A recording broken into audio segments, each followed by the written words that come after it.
You ask Tiger to solve.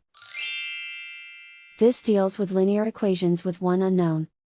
The final result is x equals 15/2. Let's solve it step by step. Simplify the expression. Combine the fractions. Combine the numerators.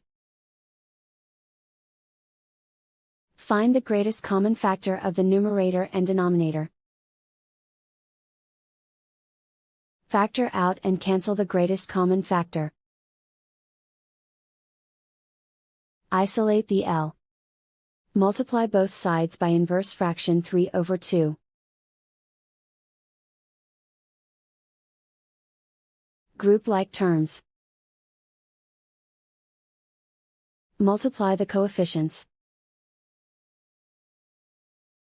Simplify the fraction. Multiply the fractions.